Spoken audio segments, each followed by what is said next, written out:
Paragliding tractor. Kanchanbagh नाम के गांव में लाला नाम का धनवान रहता था। उस अकेले के पास ही उस गांव में ट्रैक्टर हुआ करता था। खेती करने के लिए उसे भाड़े में देके भाड़ा ज्यादा वसूल करता था। वो अपने मन मुताबिक दाम बढ़ा रहा था।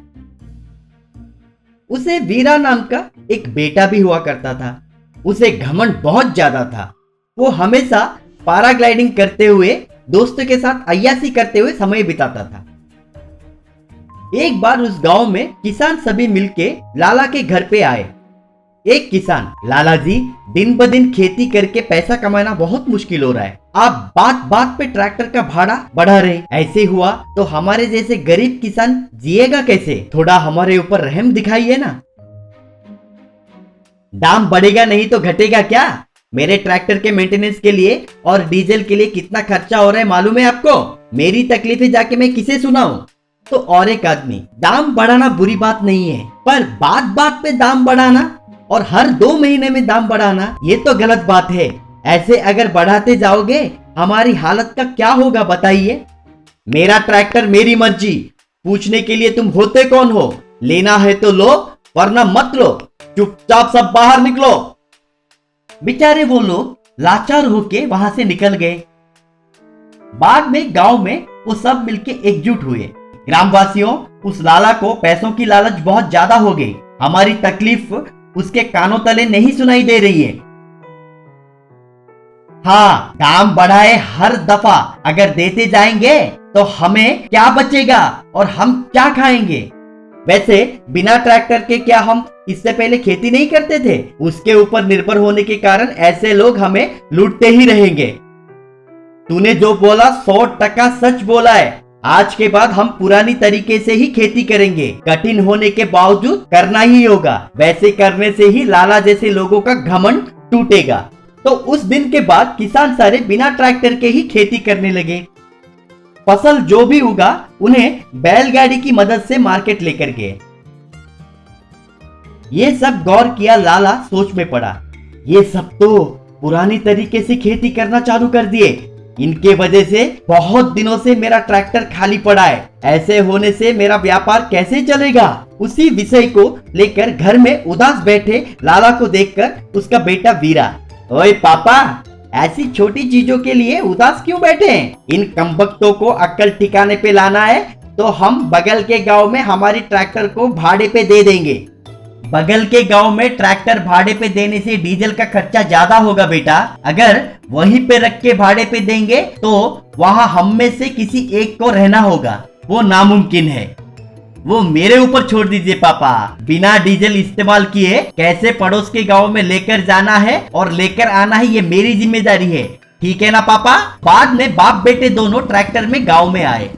Hello my dear chief village fellows, तुम लोग ट्रैक्टर लेना बंद कर दोगे तो हम डर जाएंगे सोचे थे ना?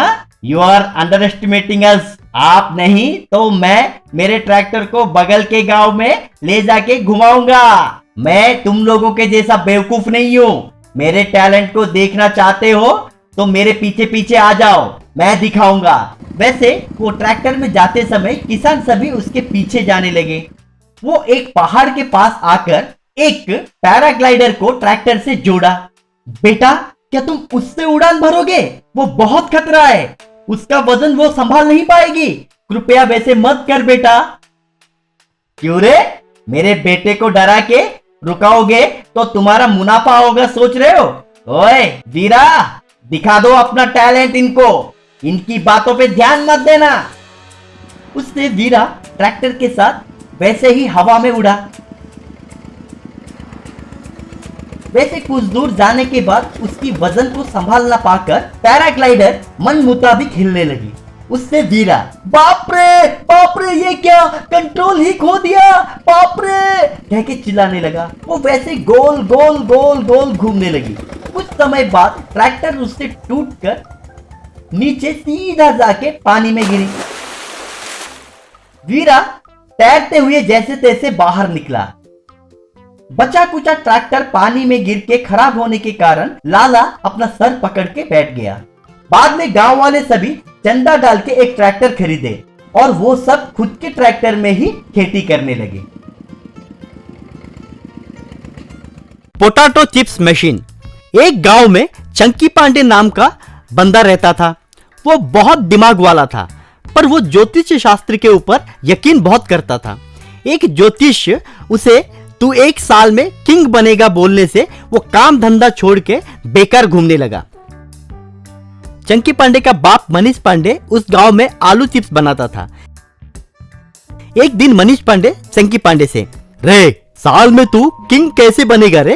वो बेवकूफ कोई बोला तो तू उस पे यकीन करेगा? मेहनत करके चिप्स बेचकर तुझे इंजीनियर बनाया तो तू नौकरी नहीं करेगा बोल रहा है? तेरे ऊपर बहुत सारी उम्मीदें हैं बेटा मेरे। हमारे गांव के फैक्ट्री का मालिक तुझे अच्छी सी नौकरी देगा बोल रहा है। ये ज्योतिषी का पागलपन छोड़कर नौकरी में जाके भर्ती हो जा रहा है। क्या मैं फैक्ट्री में जॉब करूं? 1 साल रुको, मैं ही उस फैक्ट्री को खरीद के उसमें उसको ही जॉब दूंगा। After 1 year I will be king you know, कहकर चला गया। एक दिन चंकी पांडे की बहन की मुंह दिखाई चल रही थी। उतने में चंकी पांडे घर पे आया। क्या चल रहा है यहाँ पे? तेरी बहन की मुंह दिखाई चल रही है। लड़का बैंक में जॉब करता है, वो तेरी बहन को पसंद भी किया। व्हाट? मेरी बहन को बैंक में जॉब करने वाले के साथ शादी? आफ्टर 1 ईयर इस गांव में मैं ही बैंक शुरू करने वाला हूँ। ऐसे अरे गहरे नत्थु खैरे कई लोगों को मैं काम दूंगा, कह के बहन से, क्यों री? तुम्हारा स्वयंवर का ऐलान करके किसी मैसूर महारानी के पोते से या फिर जयपुर महाराजा के बेटे के साथ शादी करवाना चाहता हूँ तो तू चीप में एक बैंक के क्लर्क के साथ शादी करने के लिए तैयार हो गई। ऐसे करने से 1 साल के बाद मेरे सम्मान का क्या होगा? नहीं, ये शादी होने के लिए मैं बिल्कुल राजी नहीं हूँ। ए, तुम लोग सभी बाहर जाओ, कहकर उन्हें बाहर भेज दिया। क्या रही है? तेरी अंधविश्वास के लिए अच्छा खासा रिश्ता तोड़ दिया। 1 साल रुकिए, हमारी हैसियत के हिसाब से शादी बनाऊंगा। मुझे धनुष विद्या के लिए समय हो गया है, मैं चलता हूँ। तो वो लोग उसे आश्चर्य से देखने लगे।